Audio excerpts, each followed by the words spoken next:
Hello, boys and girls. This is your old friend RJ, and I'm continuing my Christmas trailer reactions with another Christmas movie because it is Christmas today.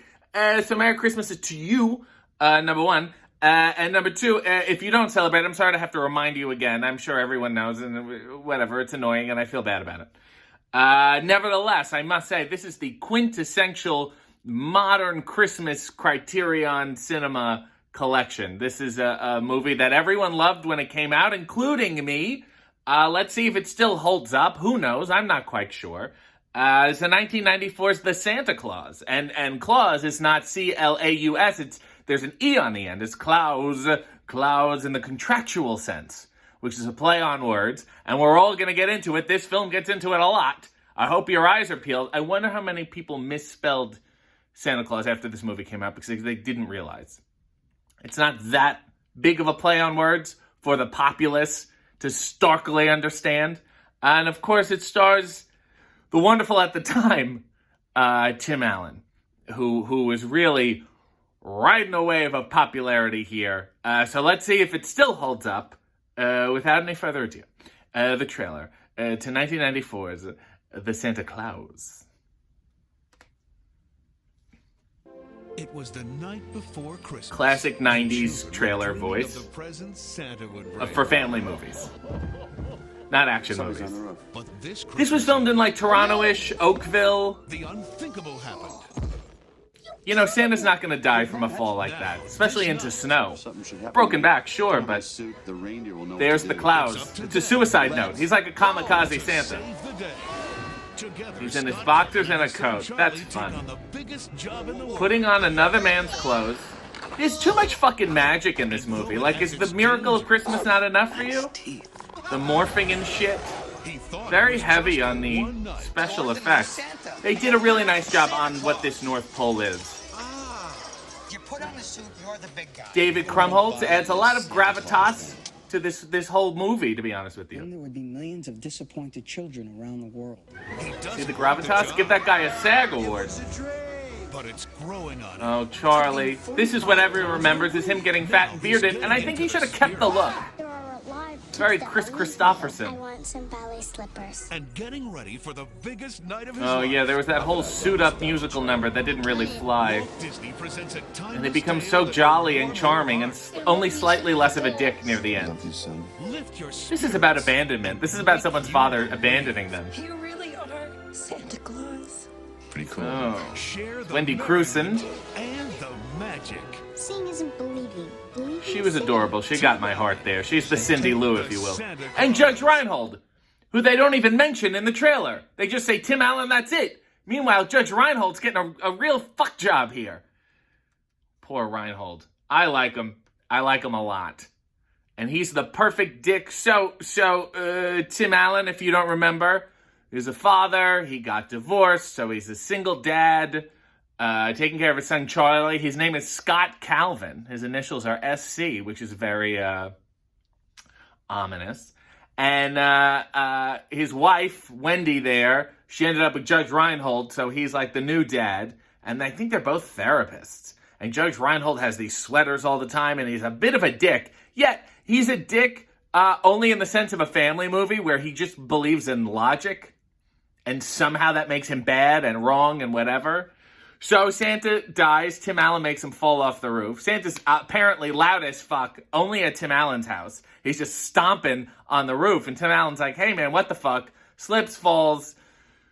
What do they do with the body? He just disappears, right? He disappears into his clothes. So I understand Christmas, flying reindeer. I'm there with you because that's the traditional Christmas magic. But the disappearing of the clothes, the Santa Claus in general. So you think about it. Tim Allen has to become the Santa Claus, and you have to wonder how many of them came before him and how many have come after. How long is the lifespan of one Santa Claus? Obviously, this was an accident. Did this guy die young? I don't understand. It's almost like the Pope. You know, kids can look back and say, "What was your favorite Pope?" I was a John Paul guy. I was a big John Paul guy. This guy now, Hector Vincent, whatever the fuck his name is, I'm not that crazy about him. So, you know, maybe you could... I'm sure the elves compare Santa Claus years and years from now.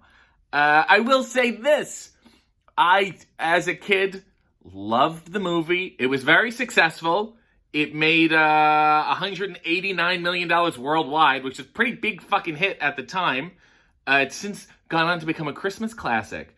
And it also had positive reviews. 74% on Rotten Tomatoes, which is pretty good considering what we're up against. It's a family Christmas film. So to me, that was like the big modern Christmas classic of the 90s, and I don't think it will come again until maybe Elf. I don't know what your thoughts on the Grinch. I can go either way on the fucking Grinch because it's Jim Carrey at his peak Jim Carrey, and I had enough. But I will say, as a child, Tim Allen fan. We were a home improvement household. We enjoyed it. This is what we need to realize as a society. At this point in time, Tim Allen had the #1 TV show, movie, and book in the United States simultaneously. And you wonder why people voted for who the fuck they voted for.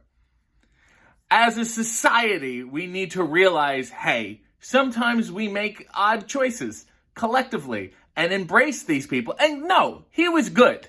He wasn't terribly handsome. He wasn't terribly funny. He wasn't terribly smart or a terribly good actor. He was just a little bit of everything. And that's why that works. It's the wonderfully commercialized mediocrity of Tim Allen that makes this a Christmas classic. I will say Judge Reinhold is great in this. I'd be remiss if I did not mention, because he isn't in the fucking trailer, which is really shitty. This is all Tim Allen carry job on this trailer. Peter Boyle is in it, and Mary Gross is in it, and Jane Eastwood, who's a Canadian darling, and I see her at auditions all the time. Nevertheless, there's also this one thing. It may change. There's a slight variation in different versions. Towards the beginning of the film, a brief exchange between... Let me do it again. I'm getting all Tim Allen here. Towards the beginning of the film, a brief exchange between Scott and Laura takes place, in which Laura hands Scott a piece of paper with Neil's mother's phone number on it. Scott then says, 1-800-SPANK-ME? I know that number. Classic Tim Allen, unnecessary, crude dickness, not even a witty way. That's just really mean, and no wonder she fucking divorced you. Anyway, the number, 1-800-SPANK-ME, they had to take it out of all the home movie releases. So it's in the theater version. It's not when it came out on video or DVD or whatever. No, this was video. This was like those white VHSs. The reason they had to take it out was because a 1996 incident which a child from Washington called the number, which turned out to be an actual working sex line number, and incurred a phone bill of $400. So it was not enough that the kid just called a sex line. He was on it enough, and these sex lines are relatively cheap. Even if it's, let's say, $2 a minute. He's on there for 200 fucking minutes. This fucking child talking to the Spank Me line. Now, were they talking to him back and forth? Was it a conversation? Or were they just moaning and groaning and that's what works? Or did he just put the phone down and walk away? Who knows? It is a disaster.